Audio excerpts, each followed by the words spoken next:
Good morning, and thank you for joining Retail Trends and Shopper Traffic Update, 2022 Holiday Review, 2023 Early Findings and Expectations with Ethan Chernovsky, SVP Marketing at Placer.ai. As a reminder, if you have any questions, to please use the Q&A function at the bottom of your screen. Now here's your host, Deborah Weinswig, CEO and founder of Coresight Research.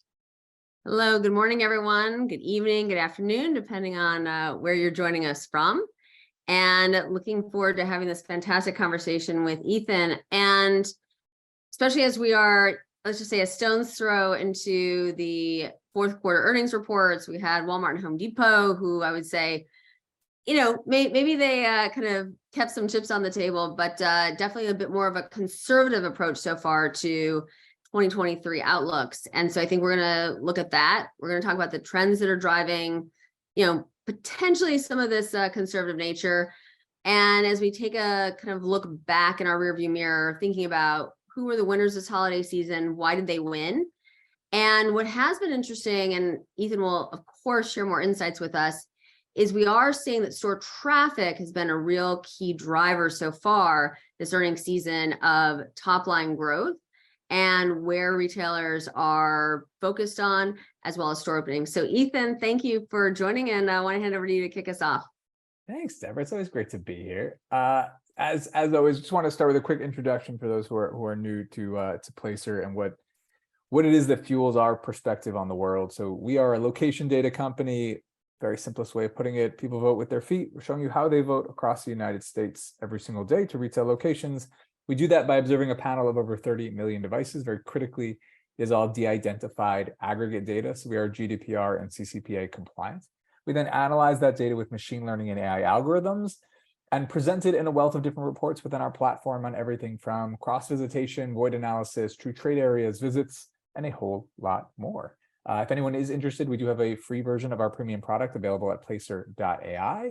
And I think with that, Deborah, we can dive into the fun stuff.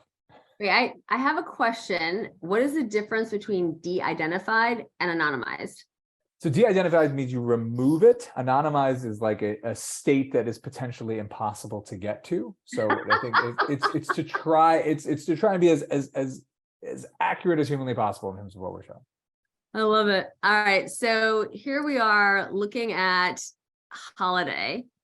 What do you read into this data? So I think when we look back at the holiday season, I think there was two things that really stood out to us. One, and the mea culpa that we were wrong. So we expected visits to be above 21 and below 2019, and they were down on both for the most part. And so that was the first one that was kind of surprising. So that was a really important thing, and it kind of reinforced a few behavioral shifts. So one was, obviously inflation's impact. I also think there was fewer overall visits. So we had people who were going to fewer places, even if they were still going out to shop. So if in 2019, I was going to Target and then Walmart and then also going to Best Buy, this year I was just going to Target and then maybe completing the rest of my shopping online. So that was a really interesting kind of takeaway for us. The other one, I think the one that has much more long-term potential in terms of what it means, is the extension of the holiday season. So we knew it was coming, or we had a good sense it was coming already in October when we last spoke, that the shopping season was starting earlier. I think the fact that it lasted as long as it did also tells us a few really important things. So one, it's a long holiday season. It's October, November, December. It's a 3-month marathon. It's not a 4 to 6 week sprint. That is the first piece. The second piece that's also really important is what the extension means in terms of the tactics and the levers that retailers and product companies have to pull. So if I'm an October shopper, and I am one of those, it's not prices that are having the biggest impact on me. It's availability of product, and it's being ahead of it and being planned and prepared. Whereas this same could be for the end of the season, right? It's the returns, it's the ability, it's the I didn't get all the things on my list moment. So understanding who the shopper is that's driving the value at different stages is really, really important. And I think the last bit is the idea of smaller peaks, but more opportunities. So like more attempts at the plate, but the peaks of any one of those attempts are going to be lower. So Black Friday is still really significant. It's just not what it was in the past, right? I think it's going to be the same for lots of these days, but we're seeing more opportunities. And that I think is going to drive more creativity from brands in terms of the way they try to reach consumers and when they try to reach consumers. So I'm not sure if we can unpack, you talked about availability of product. That was not a problem this holiday season. Let's be crystal clear. There might have been too much product. And I don't know why, without calling out specific retailers, since I don't like to do that.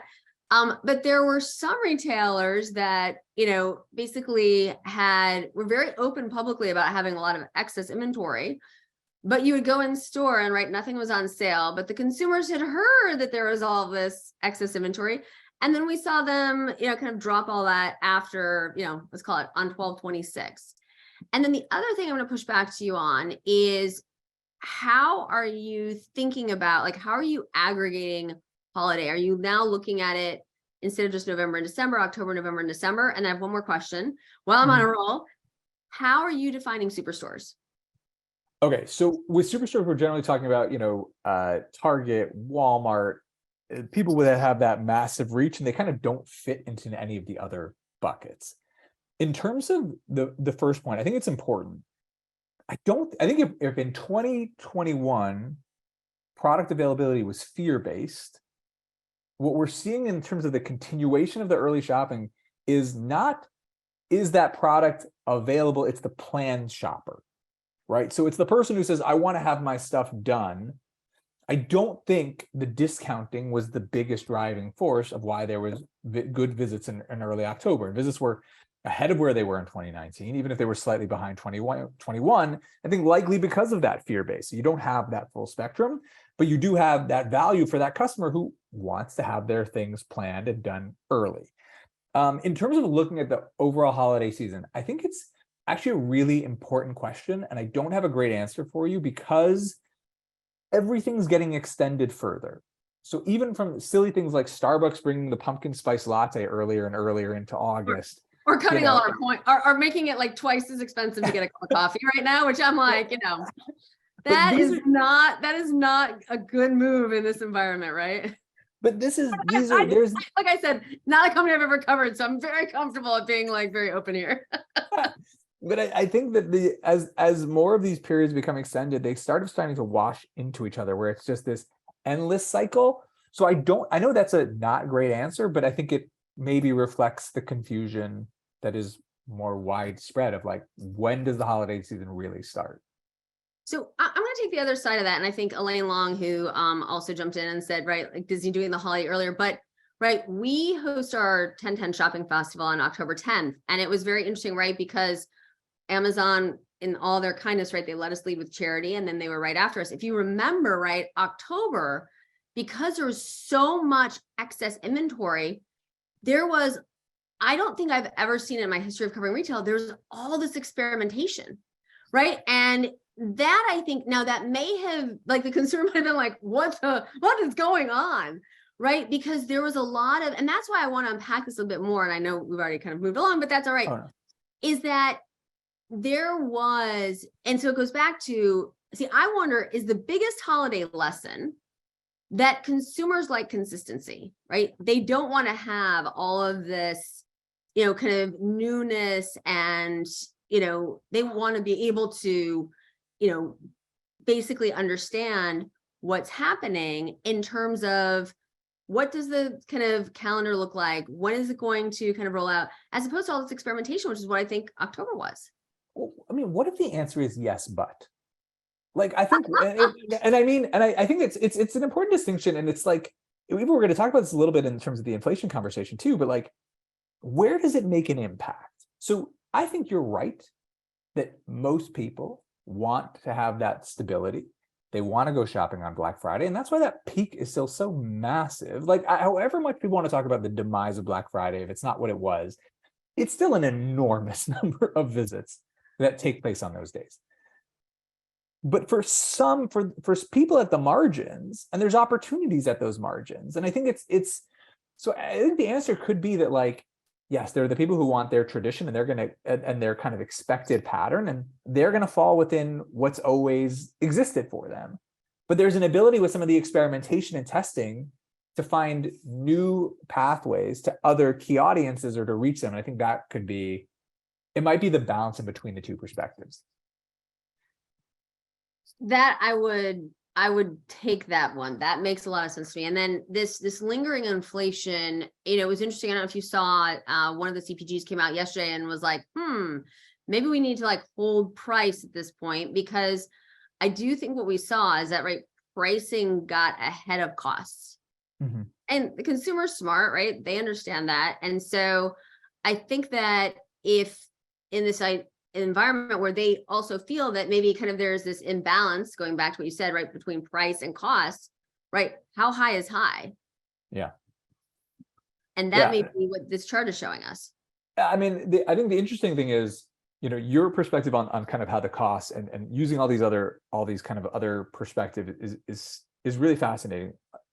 The limitation of kind of visit data within this perspective is, okay, so where are people behaviorally going, right? And so you have an output, but you're trying to understand what was the driving force to it. So, and I think the interesting challenge with inflation specifically now is that there are confounding factors.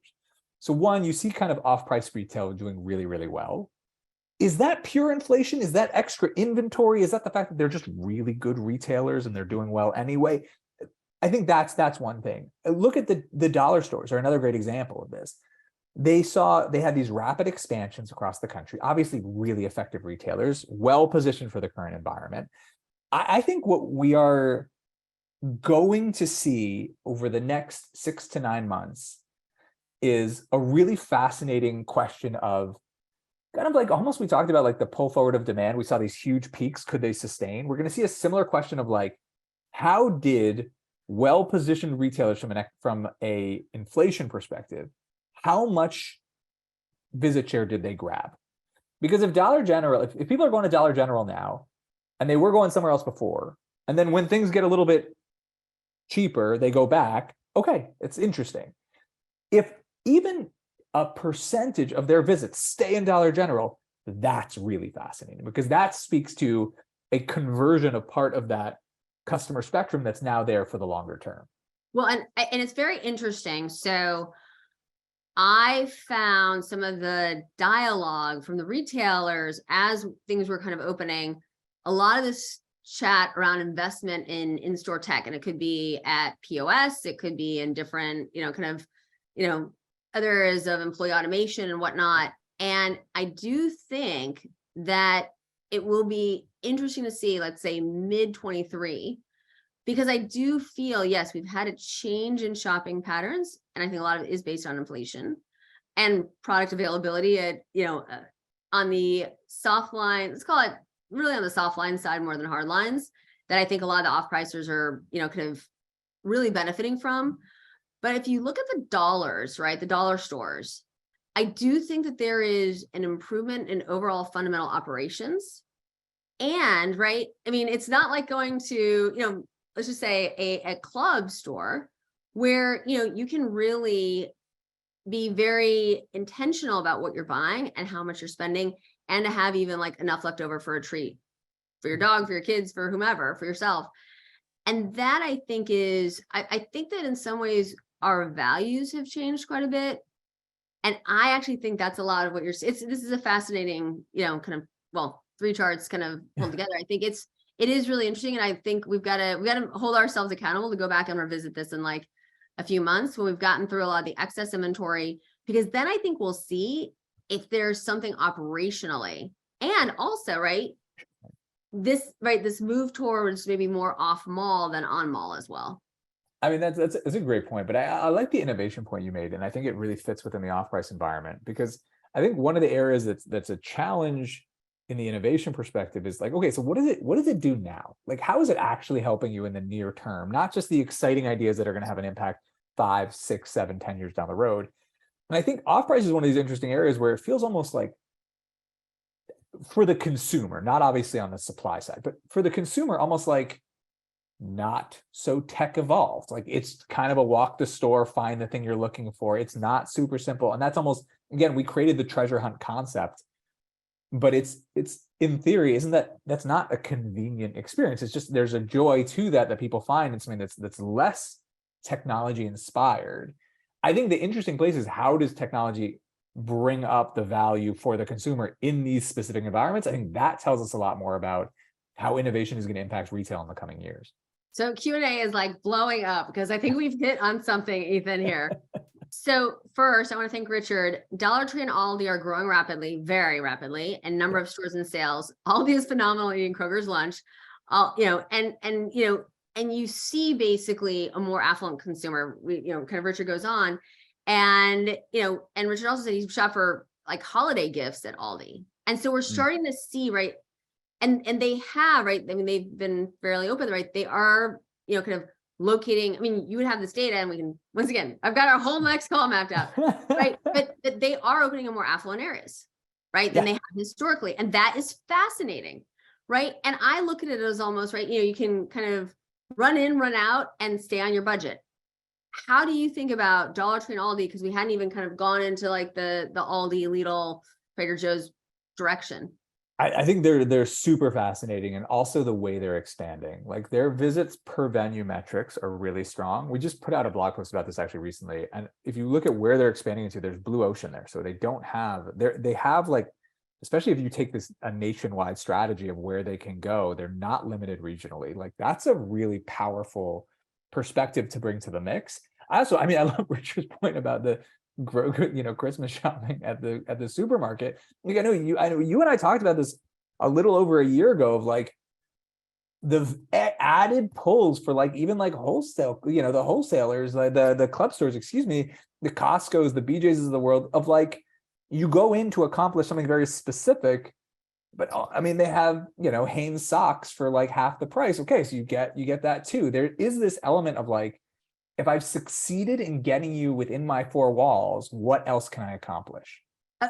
Well, it's interesting because during the crisis, our local grocer, unfortunately for them, was under a renovation. And so my main grocer was Aldi. And I can tell you, and that was also, that was like my respite on Friday. I would go there for like 3 hours and I'm like, I know the product, right? I know everything. And so it was funny when, everything opened back up, I had gotten, and we as a family gotten so used to their products that we continue to shop there, right? Because it was a big change for us. But I was like, no, I want this specific item. I want that specific item, which can only be bought at Aldi. And so it's a very interesting concept. I think there's huge potential ahead, but living it personally, it's interesting. There is like a stickiness factor, right? Where there may not be, right? I mean, if you're shopping national brands, you can do that many places. That's why private label is so powerful. I mean, I've always been such a believer, and we continue to see growth there also, even in the, kind of more traditional grocers. All right, Joyce hit on something that I want to unpack here. And actually, we can go ahead to the next slide. Actually, it really kind of jives with that. So Joyce said, despite inflation and macro, it seems like consumer spend has been generally fairly resilient, i.e. seeing this in auto demand data, broader retail sales, food delivery orders, et cetera. Why do you think that is? And do you anticipate that consumer resilience extending into 23? I'm going to fling that over to you. I mean, I think there's a few things that are happening. Like, so one, and we'll dive into this deeper in a moment, but I think there's some costs that are going up, but there's some things that are going down. So I commuted more during pre-pandemic than post. It does save me significant amounts of money to not go into the office 5 days a week, right? There's also an element of, and we talked about this with like the fringes, like if you were spending $100, how many people that were spending $100 at the grocery store and are now spending $107 for those same items at the grocery store are changing their patterns because of those $7? I'm not minimizing it. I'm not saying it's not small. It is. It's not significant. It can be. But how many people are changing their patterns as a result? And I don't think they're not changing their patterns. They're trading down a private label. That's what we're seeing. And so that, I think, is what's interesting, is that, and that's, I think, right, the CPGs are seeing it showing up in their volume data. So they're like, we can't take this. I mean, hey, it's happening, right? We can't take this much price, right? And the grocers, right? They're maintaining margin, right? They're looking at it from a completely different perspective, and so they're really winning right now. I think it's exactly right. But I think this idea of, I'm going to kind of segue into kind of this piece, because I think it's fascinating, of like the consumer being different I think is really important. There's different reasons why. Like inflation is a short-term reason why the consumer is different, but I think it's temporary.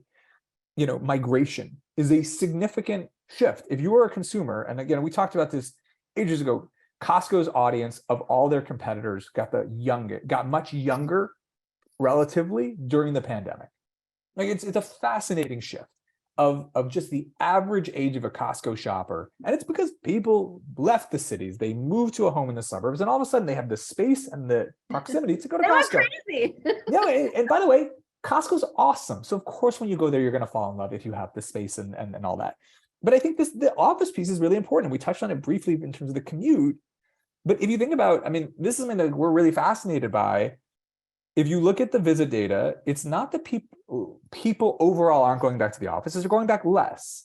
And they're going back in general. Obviously, this is a generalization, but what we see in the data is Tuesday, Wednesday, and Thursday have increased their share of the weekday visit proportion in terms of weekday visits to office buildings. And Monday and Friday have declined, which tells us that there's now, whereas in the past we had essentially two modes of operating. We had weekend and weekday.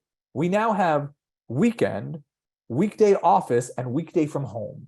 And weekday from home and weekday from office are very different because you can't go to the gym at 11 o'clock in the morning by working your schedule around if you're at the office.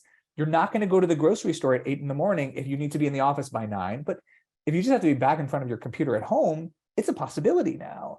And I think that shift is massive in terms of what it means for what I have time available to do in evenings and weekends, how I'm gonna shop, when I need to staff my store, how I need to staff it differently, the promotions I use. I think it unlocks a whole bunch of questions. We're hearing from grocers, which I love this. This is one of those things I need to like kind of pin, is that it's not about winning the weekend, it's about winning Monday and Tuesday. And I'm like, that just like gives me chills because that is a complete, as somebody who studied the grocery industry for a very long time, that is and also the hours, right? Many of them have said, right, 2 to 4 is our busiest time, right? Because people are, right, maybe they're in between calls. You can still be on calls and be at the grocery store. They're buying what they're going to have for dinner that night. And then they get to spend more time with their family in the evening as opposed to shopping. I mean, it is, I think, completely, this I could spend hours talking about, as you know, because I don't think, it takes 21, I mean, depending on who you ask, somewhere between 21 and 66 days to create a habit. Well, we had all that time and then some, right? Yeah. And so I think that is why, these companies who are requiring people to come back 5 days a week, I just don't know, right? If if people are, right, they've developed this like great kind of relationship with time. And I just think that, and I think that people have been incredibly productive. And so I do think that there are a lot of questions that we're getting right on this new consumer and this population migration, which I think is fascinating, which is what happens with how do people think about office, right? How do they think about that space? I mean, we're seeing in Asia, right? Many of these buildings are being converted to, kind of apartments and whatnot. So how does that change? I mean, I think you're dead on. We had a conversation with very senior person for the downtown organization for New Orleans. And he was saying that they're looking to give grants for how do you repurpose an office building. I think the idea of office buildings as placemaking. Hey, this is a space you want to come to. We have this amazing cafe on the 11th floor and a gym on the 17th and whatever it may be. That's a fundamental shift in terms of how we view space. And this is something that I know you and I have been talking about this since the first conversation we ever had of the blurring of the lines between these distinctions between office, residential, retail. And there's so many pressures that are making that trend pick up pace. The aging consumer, I have to say that is a global phenom, right? Because, right, as a world, we're aging. And this idea that, work, shop, live, play, all of this. I mean, I think Brookfield has done a great job, right? I have to say, I learned so much from them around this idea around placemaking, and it like oozes from every pore. And I think that is why also too, right, how consumers think about where they're spending their time, what, kind of, to me, right, why can't my office be in the mall, right? Why can't there be any one of a number of places where I can rent, right, space? I know that the top malls are like over 100% occupied. So, maybe I'm like sitting out on a bench with my laptop and some Wi-Fi. But I do think that and that's why, like, I know you and I have both shared this positivity around the future of the mall, right? I mean, we wrote this whole report series, right? The mall is not dead. And I was like, no, it's not dead. It's like alive and kicking. And we are seeing, because you know what? People want to be with each other. And I do think that if you can then also, if you start thinking about, even with rising gas prices, that to me was what I'm like, something is different. Because as an analyst, the minute gas prices, and they didn't have to go up much, right? You saw this unbelievable tick down. We didn't see that last time. And that is a real change in behavior. I think there is a very important conversation to be had. And I am going to articulate this very poorly now. So I say that as kind of the preempting. The push to quality of life, quality of experience, quality of product, at the expense of convenience. If we were told as part of the retail apocalypse narrative that convenience is the key, that's why online is slowly going to kill brick and mortar, what I think we're learning is that online is going to grow, of course, because it's super valuable and it provides really important things. But there's an inherent chase of the unique quality, engagement, interaction experiences in brick and mortar that are kind of driving, that it can't be removed from that experience. I would agree 900%. And I think that there's also quality in experiences. And that's why I think, it was really interesting, right? There's been, so if we want to go back, I didn't want to dig into it there, but I'm good. I can't like not mention on this call, right? So there's been all these calls for a recession. And I'm like, let's just dig into the data. 2% of US workers work in the tech sector. 36% work in services. And every store, I like told the team this last night, I was like, every store that's opened, I said, you should celebrate, because that's another, I mean, depending on if you're a big box, right? That's 600 to 1,000 jobs that have just been created. And so you start to think about, right, where people will maybe be working, but we have to also professionalize, right, the sales associate. We have to professionalize our, our server at a restaurant. And I think that, because first of all, that's why we're not going into recession, because you have 33 to 36% of the population who, right, we saw Home Depot, Walmart, right, on Tuesday, they're going to be paying people more, and that is going to actually over time, it's brilliant, decrease their costs, because it's going to limit turnover. And right, you're going to have, with hourly workers having, kind of more than a living wage, right? We are going to see real changes, in my opinion, at retail, and they're going to be sticky. I will piggyback on what you just said and say that we were speaking with someone at NRF in January, and they were like, what is the innovation that you're seeing that's exciting you? Obviously, the first one is Placer, but after that, it's Absolutely. the technologies that empower those frontline workers. I want to see technology that helps the person that's helping me find something do it more efficiently, give them the value of providing that experience. So understanding what's then my patterns afterwards, and then rewarding the employees that are able to create those positive experiences. I agree with you completely. I think that focus on the employee is what's going to make the retail experience better as well. I agree. And so this is where I know that we were like somehow, together in a prior life, because this is I could talk about store as a platform till tomorrow, because I believe, first of all, for retail media purposes, right? So, and it's not just if you're multi-brand, although that certainly works better, but even if you're mono-brand, right? If you can start to bring on some other startups or other services, right? This idea that, you can kind of get people to do more in your store. And there was, kind of work that we did in Asia, right? We had actually in a very high-end men's store, we had teeth whitening, right? We did, and we would actually do pack away for people's, right? When it was summer, we would hold their winter clothing, but starting to think differently about what does the store mean, and what do retailers have permission, right? If I'm going in and I trust them to do my teeth whitening, right? I've now gone from a highly kind of, let's say, apparel discretionary over into like basically healthcare services. And that's a whole other thing about like the retailization of healthcare, which I don't think we're going to get to today, but I think that it is, and we're seeing MRIs open up in malls. Yeah. Right. I mean, think about what that means for retail, for consumers, because, right, I know a lot of people get a lot of anxiety going to the doctor, but if I can go to the retailer, which I love, right? I associate retail with joy. I'm telling you, we're going to have a healthier population.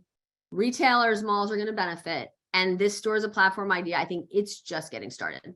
I mean, I like obsess over this concept, and it's started, and I think it's what the crazy thing is, as you start unpacking it, it gets bigger and bigger. So you start off with kind of, the marketing value, experiences, you go to retail media networks, to the ability to try on, logistics, BOPUS, and it continues to roll, and you realize that store fleets are a growth channel for many brands. But then it's what you said, it's, if I have you in my four walls, and but I think you added something really important, like, I trust you, and I therefore give you permission to expose me to other things. So the example that we like to give it, and it's again, is it earth-shattering example? No.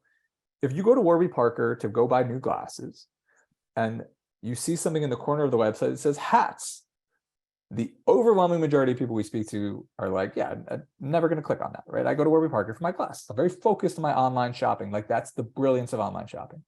If you walk into the Warby Parker store, and in the corner, there's these super cool hats, they catch your eye. But I think you touched on something really important that I haven't added into that mix, which is that permission concept of like, and to take your example from the health side, this was the thing that always shocked me about like Costco. Like, yeah, I trust Costco for blueberries and paper plates and all that. And I'll buy my socks here, and I guess I'm gonna, you sell me a TV, fine, I'm in. But it was like, you can get your hearing aid there, you can rent a car there. Like, there is this element of like retailers recognizing it's not just that you've convinced me to buy something from you, it's you convinced me to start a relationship with you, and over time I trust you more and more, and you can take me to other places. That's a really amazing concept. And I think it demands the in-store experience or the in-location experience, whether it's pop-ups, however you want to handle it. But it does unlock that level of, especially when you think exactly the terminology you use, it's based on trust and permission. So you need to have a real physical engagement. Yeah. And loyalty, I think that what you talked about, right? Ultimately, right, when you're a Costco member, it is a loyalty card, right? And I think that this idea that you are being rewarded for being loyal, that I think is also, and it goes back to then, these retailers and brands have permission, right, to do more with you, for you, by your side. So Christina asked a great question, which I'm gonna let you take this one. I've never had this question asked. How much has TikTok driven the in-store and e-commerce trends? Oh, I have no idea. I don't know. Great question. It's a great question. I don't know. I don't know. I think it builds brands, which is something that like the people who are within my frame of reference who are big on TikTok, I think are recognizing the brand building it does and the awareness that it can give. And I heard a really interesting thing, a breakdown from one of the people I think is if you want to understand the online influencer industry, listen to interviews where Mr. Beast discusses his business. It's brilliant. I'm actually going to be at South by in a car with Mr. Beast. So I mean, I'm super excited. That's the one. He's, I think, an absolute genius. Listen to him talk about doing podcasts. He's like, a podcast bringing me minimal value. But everyone who's promoting a podcast cuts up that podcast. So it's a 30-second video for TikTok, for Facebook. He's like, so all of a sudden, when you bring together all of the impressions, I'm getting massive amounts of reach. So even if you just view it in that regard as a brand building mechanism, I think it's a massively critical piece of the puzzle. Yeah, no, I do too. All right, we have a few more questions that I don't want to neglect, but let's keep going, and we will get to these. So, retail media is by far, first of all, I love the idea of it, right? This idea that, hey, I remember in the early days, right, you used to talk about slotting fees. And I never understood, right, we have slotting fees in the store. Why don't we have them online? Right? I mean, this is just, right, physical to digital. And to me, right, I mean, that's the easiest way to kind of explain this. And so we had a great conversation recently with a large, let's say, non-food retailer. And I said, you could actually also give back by allowing a lot of these, kind of startups, emerging brands who are a bit more challenged right now because, right, the D2C, kind of getting the eyeballs is so expensive for them. Mm-hmm. And I said, if you could put them on your platform, right, you can take an affiliate fee, however you want to do it, but ultimately you could increase your eyeballs and then you could get paid for more. And what I think, actually, I'm going to give you this huge kind of halo because many of us thought this was really limited to online. And what I've learned through you, Ethan, is how important this is offline as well. And maybe you can spend a few minutes unpacking that for us. Yeah, I mean, I think we've talked about it a lot, about what it means in the retail environment. I think the really fascinating thing that's happening now is it's expanding, right? So in the retail environment, it's essentially saying, hey, you have this space. This is something you've been doing before. This is a merchandising category management conversation that's been happening for a long time. But there are, first of all, it's not just the product companies within the store, it's others. And there's an ability to engage differently, to think differently about the way you segment audiences based on behavioral kind of data. There's a difference in the way you can you don't have to think in terms of regions. You can think in terms of, again, the simplest example, if I'm Impossible Foods or I want to promote vegan products, don't I want to be in areas where there's lots more vegans, right? So what if I over-index for where I find vegans in those locations, right? And those are the 500 stores I want to be in. And the cool thing is you have more companies on the advertising side who are getting involved in this. So companies like TerraBoost, Cooler Screens, who are all kind of fitting in within that framework. But I think what's really been interesting for us is how it's spreading, right? So it's spreading to, we think a lot about like stadiums. And I think honestly, the epiphany for me came from being in one over in the winter and realizing that it's still the same ads. It's still beer companies, truck companies, and, it's a little bit of insurance, whatever, that's what you're seeing. And then you're realizing that, hey, there's a really powerful audience here. They're not just here for the 3 hours of the game. They're here 3 hours before tailgating. They're here 3 hours after enjoying. And by the way, massive numbers. And this is one of the mind-blowing things we've looked at with our data in terms of the percentage of people who don't have a ticket, who are just going to the stadium area to take in the game and be part of the environment, even though they're never walking within the stadium. Or they had a ticket and they were having so much fun tailgating, right, that they decided not to go in. I mean, I think this idea around where you can apply this is truly exponential. Yeah, the conversation we were having with calling out that same conversation with the president of the Downtown New Orleans kind of association. They have Mardi Gras this week. He's like, anyway, if you have events happening in your city, it's not just the event. The event's huge. It's the before, it's the after, it's the things you can do to bring it on. It's the food pop-ups, it's the experiences. How are you taking advantage of these moments? I think what's really interesting is the ability to kind of segment and think differently. Like one of the interesting things we looked at was like, where are there people who are influenced by celebrities, right? And we found that Flyers fans in Philadelphia, not so much. 76ers fans in the exact same area, pulling from the same trade area, very much. Isn't that an interesting thing to know if I want to reach that audience? Well, it also depends how you define a celebrity, right? Because, influencers, KOLs, right? That type of an influence, especially on a younger generation, and you have to know who's your demo, right? And how have they changed? And, are they aging? I mean, these are, you look at different sports, right? I mean, it's very different by sport and by team. And testing that thesis. One of the things we see a lot is people are very convinced that they know their demographic. And the honest truth is they're mostly right. Like, it's not like they're terribly wrong, but sometimes they're wrong in specific regions, or they're wrong about specific groups. 70 to 80. So I would agree 100%, but they're like 70 to 80% right.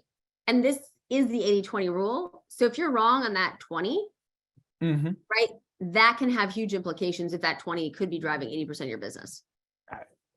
But also, why not just be right 100% of the time?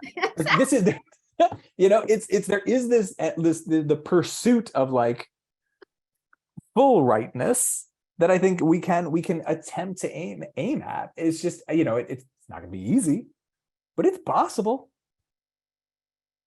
All right, we got a great question from Tina. Do you see the stadium retail world and greater dollar spend more influenced by men or women becoming the prominent growth in both food and beverage as well as apparel and accessories? It's a great question. Is in terms of stadiums, the data that we've looked at is it's still heavily male oriented. And I think if, so like for me, it's like, I'm a big fan of like Untuckit. There's a company called True Classic that's also launching in the US with physical locations now. I'm a big fan of their products. They're all of their marketing, all their advertising, it's either aimed at women to reach it's male products, but it's women to reach their partners, or it's aimed at men. That's the brand I want to see do a pop-up there. Like, because this is your audience. Your entire marketing is built around this kind of conception of masculinity. Guys drinking before a football game, that can't be any more aligned. So I think there are definitely spaces where it's more driven by women, but I think overall it's still pretty dominated. All right, we got a question from, actually, which ties perfectly to the slide, from Mark. RMNs are going to be serious dollars. Who are they taking these dollars from? What will be the unintended outcomes? And is there any CX watchouts? This is not coming from our data. This is coming from word of mouth. What I am hearing is, and by the way, as a marketer, it's something we were seeing for the past few years, at least in the tech environment. It's coming from paid social to a large extent. That those costs are going up. It's exponentially, actually. And so it's just more expensive. And so dollars are looking for cheaper avenues. That is, again, it's not data backed. That is a word of mouth kind of hearsay argument, but that's what I've been seeing. There are a few questions which I'll let you just kind of take one big swing at around how leveraged is the consumer. And, I was concerned, I mean, I love BNPL, but just does that have, because it's so easy, are people really thinking about kind of the debt that they're taking on there? And how, when you kind of think about, consumers' debt burden, and once again, how that segments by demo, what do you think the impact of that is for, let's just call it spring and summer of 23? The honest truth is I don't know. This is an area that you'll be better positioned to answer. What we have been really surprised by is that certain areas where you would expect to see more significant foot traffic changes because the consumer was leveraged, we're not seeing those changes to such an extreme extent. And so I think you have wage growth. I mean, and if I can't say I've been into any service-oriented business in the past, including doctors, hospitals, et cetera, in the past 6 months, and been like, wow, they're so overstaffed. Right. And so I think that also, not only I think are the employers trying to do right by their employees. I mean, nobody's perfect, but I think they are trying to do that because they want to limit turnover, because they know how difficult it is. And if somebody leaves, to get somebody in their place, not only are you going to have to train them, but they're invariably going to cost more. And so I think that there is this, and I think that there is a change in relationship between employer and employee. I think for the positive, I think it's more equal footing. Yeah, I agree with you. I think it's making a better scenario for everyone. Oh, this is such a great conversation. This is a whole hour here. We need to do like master classes with Ethan, seriously, because I also think that what's been very interesting on the dining side is how they're becoming brands beyond the restaurant that you're dining at, because they now have product, they have, they're becoming larger than life. And I find, going back to, these are things that if I had my sketchbook to draw, I would think that this would be interesting. I'm like, why are there not more QR codes? Why? I love that, wing sauce. Let me order that, These kinds of things, but we're starting to see that alive and well now. Yeah, I think what's really fascinating to me is that the levels of sophistication improvement in an area from an omni perspective, in an area where you would think would be harder. Like it is, let's be clear, omni within restaurants is harder because you can't eat your food online, So yes, you can order it, but there are limitations. One of these days, Ethan, we won't be able to eat our food online. Mark my words. Maybe, but like that is but I think one of the things that was really fascinating was looking at brands that were sensitive to shifts in attention and excitement around certain topics and allowing that to drive changes in menus, changes, the idea of like new concepts in certain areas. That's really sophisticated. That's essentially a merchandising question. And like, if we see that kind of change at scale, first of all, it means larger, it's across the board, to be honest with you. It adds value to those who can adapt and pivot quickly, but I think it really speaks to some of the more interesting use cases, even for retail. If you're looking at a space like dining and they're able to make that kind of change, shouldn't it be able to happen in the retail environment much faster? Well, I have to say, I go way back to Terry Lundgren at Macy's, and he's like, there's 3 reasons somebody leaves a store: hungry, thirsty, can't find a bathroom, can't find a sales associate to check them out. And I had always thought that we would see more of an integration between retail, and I understand maybe you don't want people running around your store with ice cream if you're selling apparel, but I still feel this goes back to where I'm always so invigorated by the sector, because I'm like, I still see so much opportunity for change, right? Which will drive going back to this idea as a stores, because actually that goes right into store as a platform. Yeah, absolutely. I mean, I know we were tough on Starbucks before, but like Starbucks and Target, I love it. Anytime I walk to a Target that has a Starbucks, yes, it's made my experience better, especially if I'm shopping with my wife and kids and it's going to be an extended visit. Like, yeah, it's great. But I actually think so. It's funny. I was going to mention it then, but you just opened the door, so thank you. But if I'm buying my Starbucks at Target with my Target credit card, I'm saving 5%.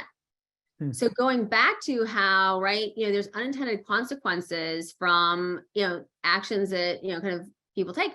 Do I think differently? Do I kind of, now that I'm like, oh, maybe it's not worth as much, or my stars aren't worth as much, but if I go to Target, I can save 5%. That's worth it, right? Now I feel like I'm getting a good deal, and I feel like I'm smart, right? The consumer, this is like, I'm going to tell you if you were to like the words of wisdom from Weinswig, if you will, right?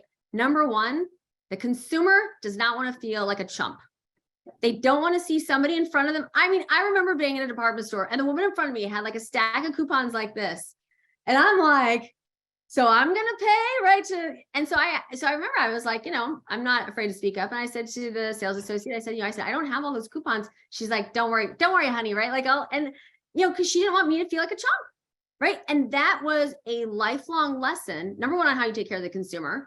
And number 2, yes, you want to personalize, which is, personalization, retail media networks, and loyalty, 3 words I'm hearing all day, every day now. But you also want to personalize in a way that others around that consumer don't feel like a chump. And that is going to, I think, be key, and where we're seeing a lot of retailers focus. So I know we got to get to our predictions and our outlook for 23. I mean, this to me is where the fun's at. So talk us through this. Okay, so we do every year, we do kind of our winners piece, brands we think they're going to do great. We also include part of that as our surprises. Now, let's be clear. These are the ones that we're not going to get right sometimes. I mean, last year, one of ours was Tuesday morning. So I think that one, I think we have to accept that maybe wasn't the best call we ever made. But the surprises are kind of, where is their potential, right? I'm saying nothing. There's 3 areas that we think are really interesting. Area number 1 is places that were really heavily affected by the pull forward of demand: home improvement, consumer electronics, places that fundamentally, they're still amazing. They still get a lot of, the visitors are still interested. They just don't have the same need that they had. We think that's an area to look for people who are going to see very strong visit growth compared to a year prior. The second area is books and movies. Look at Barnes and Noble. Look at, and how what their recovery has been like. Look at the movie theaters when there's been major releases of the type of movies that draw in a crowd. So, superhero, DC, Marvel type movies. And then look at how many of them are scheduled for this coming year. And then the last group is what we call the formerly strong. So I'm always fascinated by like Old Navy. Old Navy, the conversation in 2019 was they need to spin off from Gap. They're so strong. Gap's not strong enough to contain them. And then now their visits are down, but I think they've just been in a really uniquely difficult environment. So spaces like that, I think if nothing fundamental has changed, that's a place where you could see surprises.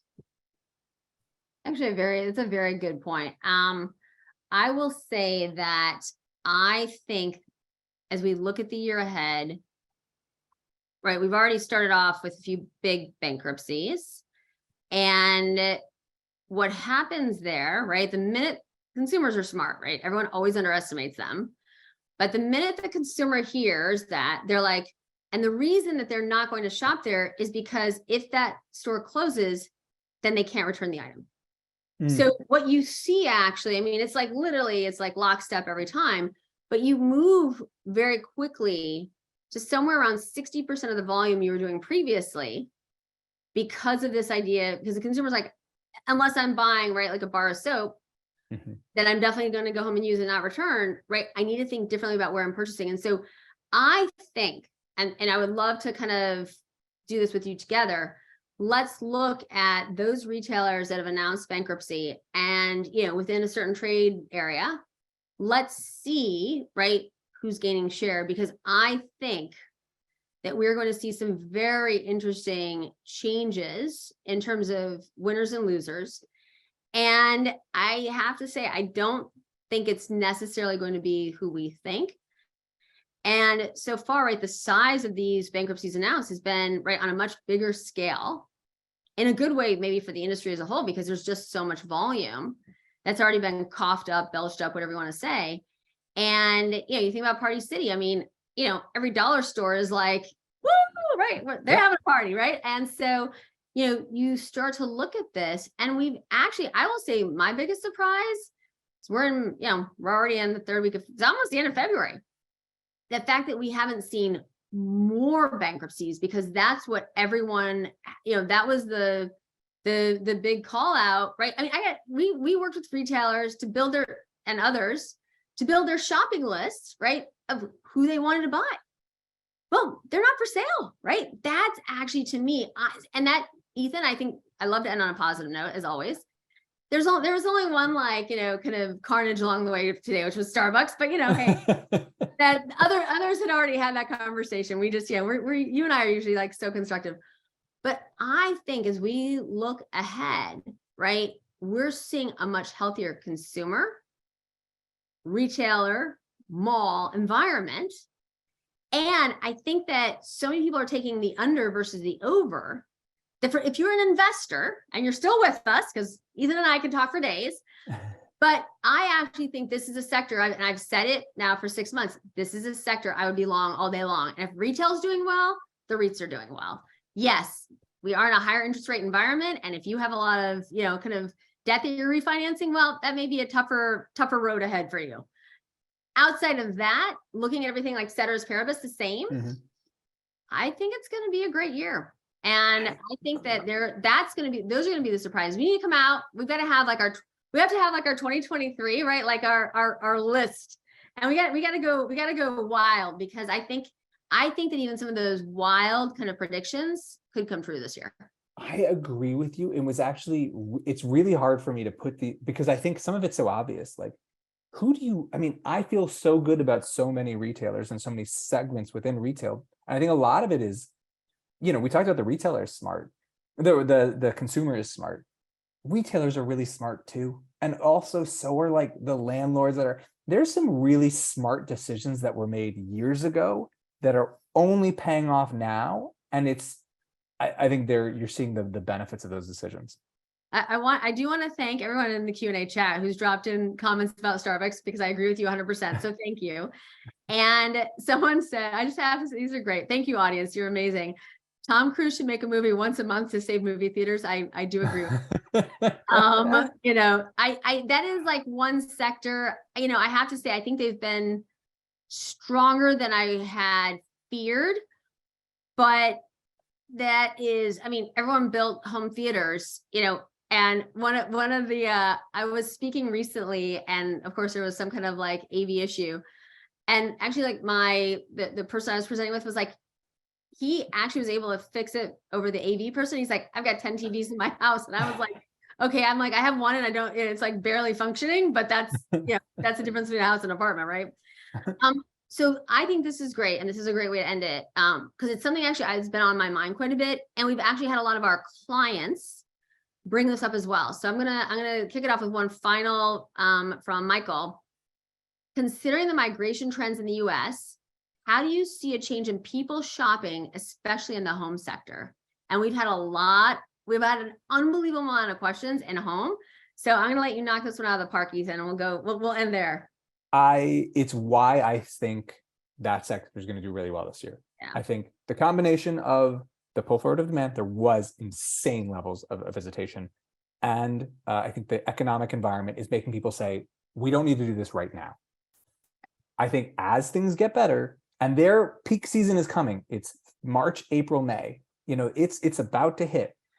If we see continued progress in terms of from an inflation perspective, I think you're going to see a lot. That is a sector I feel very, very confident is going to rebound and rebound strong. We've actually seen stronger than expected growth in like housewares. And that I find very interesting. And I think that's even starting to expand into, so I think it's like, it started small, but certainly above trend. And it seems to be kind of growing from there. And I think this sector is really one to watch.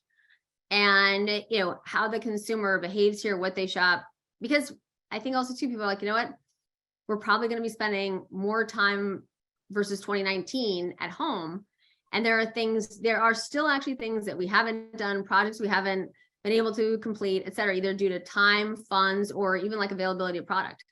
So I think this is still one of those sectors where, some of the supply chain is still a bit challenged. So Ethan, I want to give our Coresight listeners a look ahead. We're going to be talking about, kind of a lot more on the tech side, if you will. And we're looking way ahead, almost a month. We're trying to do one really impactful webinar a month. And so on March 22nd, we have Infinite. We're talking about kind of the power of CGI technology, but this idea that we can take virtual, we can basically digitize anything. And what's amazing is, right, it ends up reducing returns, which, it is great for foot traffic, not great for the environment. And anything that we can see help with that, I think is critical. So Ethan, we need a closing thought from you that like makes us waiting with bated breath till the next one of these. I mean, I think the big question is like, what happens next and how do we cope? I think the great thing about the retail environment the last 3-4 years has been, it does all the work of creating anticipation for us. We're really looking forward to the next conversation. Well, I'm gonna put a pin in that, because I think that what we're seeing, and I thought that we would eventually, is the festivalization of shopping. And to me, it was most like my big aha moment was when in August of 22, many of our retail clients were sold out of Halloween. And they came to us, and our advisory team did some amazing work around, should we get back into business? And the answer was unequivocally yes. Wow. And we have seen, right, we saw holiday was earlier, right? October was like the win there. Valentine's Day, what Absolutely. we're seeing is, and so I think, hey, technically every day is a holiday, but these bigger holidays, these national holidays, I do think that, retailers need to think about doubling down there. And maybe it starts to change the cadence of their own calendar, but they can also make up holidays. It's warm here in New York today, right? It could be, rainy, National Umbrella Day, right? Whatever it is, that you make it up. But I think there's an opportunity to sell kind of at every corner. So Ethan, thank you as always. This was phenomenal. And I'm already like, I actually took pages and pages of notes. So I think that, maybe just to wrap things up for our audience, right? Because we talked about the, aspect of stadiums, which I think is a new idea that's just starting to brew. Who's there? How are they consuming? What do we have permission to offer them, right? So that's number one. Number two, you and I have talked a lot about retail media networks, but we're still just scratching the surface. And that to me is a game changer for much, much beyond retail, right? And even those who are kind of, paying the toll, if you will, because their dollars are now getting it, kind of getting to the right eyeballs. And then I think lastly, this idea around personalization and loyalty, which really are kind of two sides of the same coin, but done in a way that doesn't make the consumers around them, let's say, feel like a chump. And I think that, and we all need a new coffee location near us. And I'll just leave it with that before I say anything I don't want to. But Ethan, thank you as always. Very informative. And we'll chat soon. Take care. Thanks, everyone. Take care. Bye-bye.